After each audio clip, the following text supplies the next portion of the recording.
Mana biz hozir Samarqand viloyatining Payariq tumanidamiz. Mana ko'ryapsiz bizning g'allalarimiz. Mana o'sha yerga Bagrat sorti ekilgan. Bagrat sorti. Mana bittasini sanab ko'rishingiz mumkin. Mana qarang, mana shu bittasini, oddiygina bittasini sanab ko'raylik. Qarang. Mana qarang 1 2 3 4 5 6 8 9 10 11 12 13 itar. Mana ko'ryapsiz, 13 itar. Mana bu buğdaylarning kattaligi.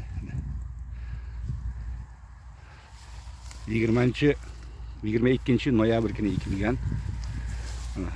Yomg'irlatib sug'orish 1 gektariga bir sug'orishimizda 50 kub suv ketdi. Shu kecha kunduzgacha 500 kub suv ketgan bo'lishi mumkin. Mana buğdaylarning ko'ryapsiz. Aholini balandligi 1 metrdan baland. Boshaq har bittasida 12 etaj, 13 etaj. O'rtacha hosildorlik 100 sentner. Bagrat sorti.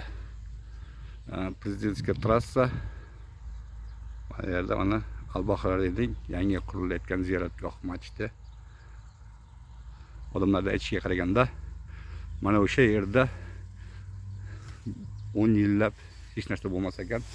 Hech narsa bo'lmaydi deydi. Lekin biz g'allani egib mana ko'rsatyapmiz. Mana shunday. Har yili egadi, paxta egadi deydi. Bo'lmaydi, biz tashlaydi deydi. Boshqa ekinlar egadi, bo'lmaydi, biz tashlaydi deydi. 10 yillab mana ko'ryapsiz. Buğdayning ahvoli. Даже mana qarang. Даже boshog'ini ko'tarilmasdan yiqilib qolayotgan vaqtlari ham bo'lyapti. Mana masalan, mana qarang. Tomchilatib sug'orish yo'lga qo'yilgan. Eng kam suv xarajati, eng kam o'g'it xarajati, eng kam texnologiya xarajatlarida biz yetishtirdik va qisqa muddat ichida 22 noyabrda ekilgan buğdaylar. Mana shunday buğday bo'lgan, mana ko'ryapsiz.